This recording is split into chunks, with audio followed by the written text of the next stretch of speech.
Friends, तो आज की हम इस वीडियो में जानेंगे कि जुडिशरी मेंस के लिए कैसे प्रिपरेशन की जाए। तो देखिए, प्री के लिए तो हम सबको ही पता है कि हमें बेयर एक्ट्स की मास्टरी करनी है, लेकिन मेंस के लिए कैसे प्रिपेयर करें उसके लिए बच्चों को काफ़ी कन्फ्यूज़न रहता है। तो आज की इस वीडियो में मैं आपके साथ टिप्स शेयर करूँगी जिससे कि आप मेंस की तैयारी कर सकते हैं। तो देखिए, क्या करना है आपको मेंस की तैयारी के लिए।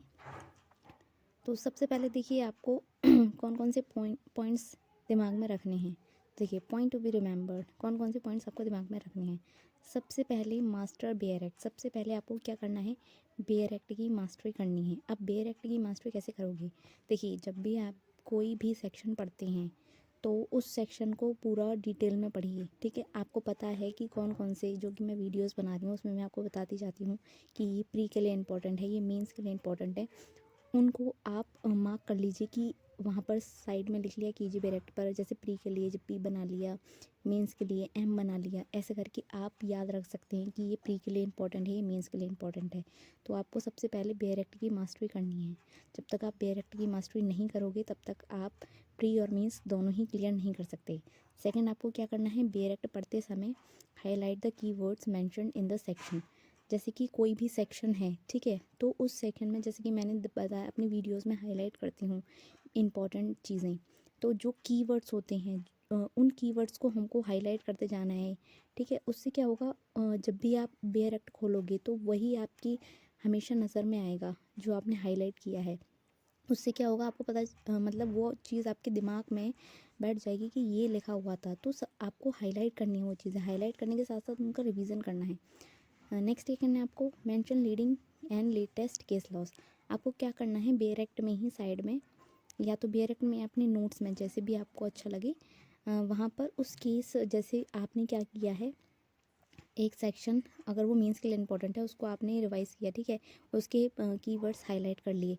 अब आपको उससे रिलेटेड जितने भी इंपॉर्टेंट केस लॉज हैं वो लिख लेने हैं। ठीक है, उससे क्या होगा, आपको मतलब सारी चीज़ वहीं पे एक साथ मिल जाएगी, इंपॉर्टेंट कीवर्ड्स और इंपॉर्टेंट केस लॉ जो भी होंगी।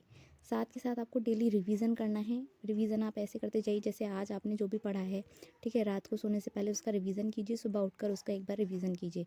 एटलीस्ट 3 रिवीजन तो होनी चाहिए, एक डेली बेसिस पर, एक वीकली बेसिस पर और एक मंथली बेसिस पर। तो उसका रिवीजन करना बहुत ज़रूरी है। उसके बाद क्या करना है आपको, आंसर राइटिंग। अब देखिए, आंसर राइटिंग आप शुरुआत में तो एकदम से आंसर राइटिंग की प्रैक्टिस नहीं हो सकती। उसके लिए सबसे पहले आपको क्या करना है, आपको जैसे आपने बेयर एक्ट पढ़ी उसके कीवर्ड्स हाईलाइट किए, उनको आपने अच्छे से याद कर लिया, ठीक है, उसका डेली रिवीजन कर रहे हैं आप। तो उसके बाद जब आपके वो पूरा सेक्शन आपके दिमाग में बैठ जाएगा, उसके बाद आपको उसको बिना देखे लिखने की कोशिश करनी है। जितना आप बिना देखे लिखने की कोशिश करेंगे आपको उतनी ही वो चीज़ें याद होती जाएंगी। और आपको लास्ट में स्केलेटन नोट्स बनाने हैं। लास्ट में क्यों, क्योंकि जब आपको वो चीज़ याद होगी तभी आप उसके स्केलेटन नोट बना पाएंगे। अब स्केलेटन नोट्स कैसे बनते हैं, इसके रिगार्डिंग मतलब काफ़ी स्टूडेंट को कन्फ्यूज़न रहता है, तो मैं आपके साथ वो भी शेयर करूँगी कि कैसे स्केलेटन नोट्स बनाए जाते हैं। So how to make skeleton notes. तो स्केलेटन नोट्स बनाने के लिए आपको सबसे पहले क्या करना है, फॉर एग्जांपल के लिए जैसे मैंने अपनी वीडियो में बताया हुआ है डायरेक्टरेट ऑफ प्रोसिक्यूशन।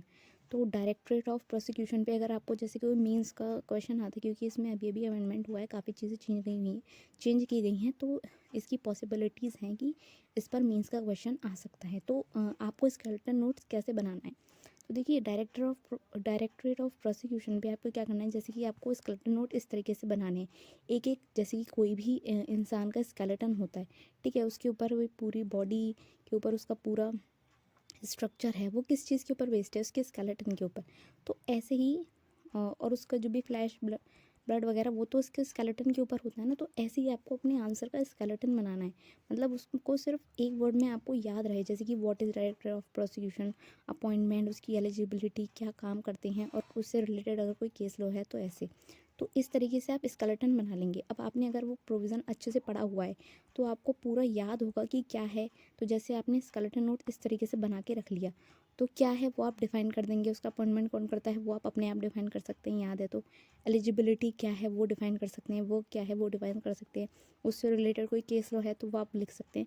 तो ये होते हैं स्केलेटन नोट। इस तरीके से आप किसी भी सेक्शन का स्केलेटन नोट्स बना सकते हैं, ठीक है। मतलब उसको एक एक वर्ड में या एक एक लाइन में डिफ़ाइन कर सकते हैं, बाद में आप उसको अपने हिसाब से आपने याद किया हुआ है तो उसको डिफ़ाइन कर सकते हैं। तो इस तरीके से आप अपनी मीन्स की प्रिपरेशन कर सकते हैं। आई होप आपको ये वीडियो पसंद आई होगी। अगर आपको हमारी वीडियोस पसंद आती हैं तो प्लीज़ लाइक कीजिए, शेयर कीजिए, सब्सक्राइब कीजिए। Thank you so much for watching.